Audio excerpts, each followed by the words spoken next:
大家好，歡迎嚟到啫喱學煮，我係啫喱。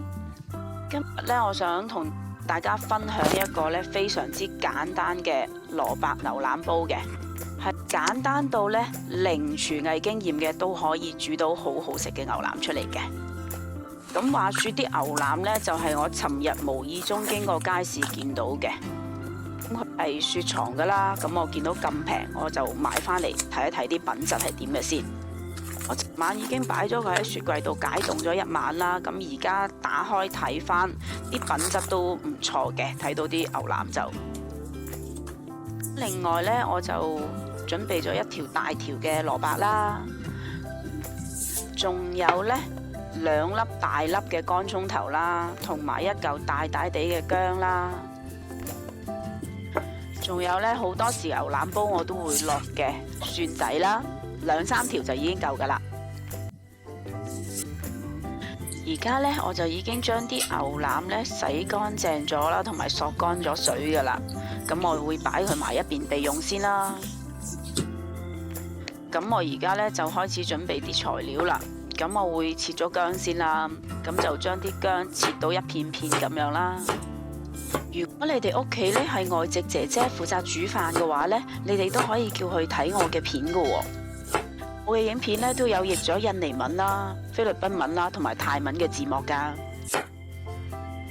跟住呢，我會切埋啲乾葱頭啦，我會將佢切到大大粒咁樣啦。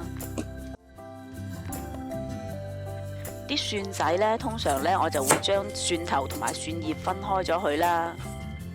蒜頭呢，我會要嚟呢，同埋啲乾葱頭啦、薑啦一齊爆香佢嘅，咁我就唔使另外再準備蒜頭噶啦。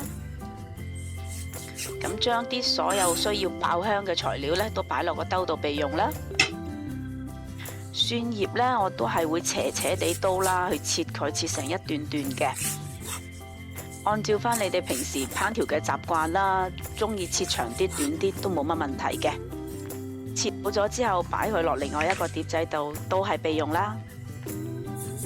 至於蘿蔔呢，我今次呢就揀咗一條比較老少少嘅啦，因為呢老啲嘅蘿蔔呢就會甜啲啦。同埋呢揀蘿蔔嘅時候，我哋要揀一啲重手啲嘅啦。因為重手啲嘅蘿蔔呢，佢先至多汁㗎喎。如果你揀個輕飄飄嘅蘿蔔呢，佢入邊好可能會係空心嘅。咁呢一條蘿蔔呢，有機會係苦嘅，或者係呢炆極都唔腍嘅蘿蔔咯。咁好多朋友仔就會問我啦，咁如果買老啲嘅蘿蔔，咁咪會有渣咯？咁其實呢，蘿蔔嘅渣呢，通常都係喺啲皮度嘅。咁我通常批蘿蔔嘅皮呢，係會批2次嘅。咁我第一次呢，就會將蘿蔔嘅最出邊嗰陣皮批咗佢先啦。咁我而家呢，就開始批第2次啦。批第2陣呢，我哋就盡量批深少少啦。要批到去呢，見到啲顏色係有少透明嘅。睇下隔離嗰啲係白啲嘅，唔知你哋有冇睇到啦？咁就盡量呢，就將所有白嘅呢都批走佢，批到呢成條蘿蔔呢都係有少少透明嘅顏色嘅。咁而家將啲蘿蔔批好晒同埋切好先啦，跟住呢，就將啲蘿蔔切到一嚿嚿咁樣啦，大細呢，就同啲牛腩差唔多 size 就 OK 噶啦。所需嘅材料呢都已經準備好啦，咁我哋而家呢，就校埋個醬呢，就可以煮得噶啦。咁我會用1湯羹嘅柱侯醬啦，1湯羹嘅海鮮醬同埋1湯羹嘅蠔油嘅。咁我呢度呢，就係3磅嘅牛腩啦，同埋2斤嘅蘿蔔啦。呢個比例嘅味道呢，就係啱啱好嘅，唔好太多醬啊，會太鹹噶。所有嘢都已經準備好晒啦，咁我哋而家開始煮啦。我哋燒熱咗隻鑊先啦，咩都唔好落，將啲牛腩擺落嚟煎一煎佢先。因為呢，我要利用鑊嘅高溫啦，嚟將牛腩入邊唔好嘅味道啦、一啲臊味啦，係逼出嚟蒸發走佢。經過咁樣白鑊煎過嘅牛腩呢，炆出嚟呢，就唔會有一啲嘅臊味啦，或者係一啲唔好嘅味道啦，咁樣啦。我哋盡量呢，就將牛腩嘅每一邊呢都煎下佢啦。所以通常呢，我係會用個中細火嚟煎佢啦，咁樣就唔驚啲牛腩會煎燶啦。而家大家喺畫面見到啦，有好多蒸汽咧係飄緊出嚟啦。咁即係話咧，牛腩嘅臊味同埋唔好嘅味道咧係蒸發走緊嘅。當我哋煎到啲牛腩開始出油嘅時候咧，呢個時候咧我哋就要開翻個大火啦。跟住咧，我哋就加啲清水落去啦。啲清水咧係要浸過啲牛腩㗎喎。跟住咧，我哋要將啲水煲到滾起嘅。由凍水去煲滾嘅呢一個過程呢，係會將牛腩入邊嘅血水呢進一步咁樣逼出嚟啦。咁就會令到牛腩嘅唔好嘅味道或者一啲臊味呢係徹底咁樣清除晒噶啦。而家呢，就已經睇到水面上呢滾起咗好多浮泡咯。咁我哋就要將啲牛腩撈起佢啦，跟住呢，再用清水將啲牛腩徹底洗乾淨啦，洗走晒啲浮泡去嘅。咁而家將啲浮泡洗乾淨咗佢先啦。洗乾淨咗啲牛腩同埋隻鑊之後呢，我哋再次燒翻熱隻鑊啦。跟住落啲油落去燒熱咗之後呢，就可以落啲薑落去噶啦。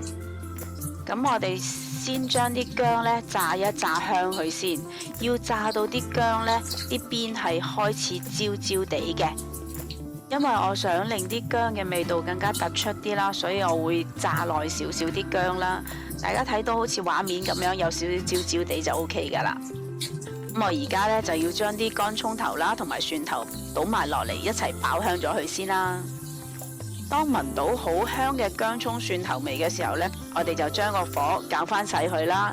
跟住呢，就將之前較好咗嘅醬呢倒埋落嚟，我哋要炒香咗個醬佢先。炒醬呢，記得一定要用細火啊，因為如果用大火呢，係好容易炒燶咗個醬噶。睇下用細細地嘅火嚟炒呢，個醬係唔會燶啦，同埋佢係會好香嘅。咁當我哋聞到好香嘅醬香味嘅時候呢，就可以將啲牛腩倒埋落嚟炒下去噶啦。我要將啲醬同埋牛腩呢撈勻咗佢啦，炒勻咗佢啦。要炒到呢所有嘅牛腩都會俾啲醬包住咗咁樣嘅。咁而家呢，我哋就加啲滾水落去啦。我哋要將啲滾水呢加到差唔多冚住晒所有嘅牛腩嘅，咁就差唔多噶啦。水煲滾咗之後呢，我哋熄翻個細火，第一轉我哋會燜佢45分鐘先嘅。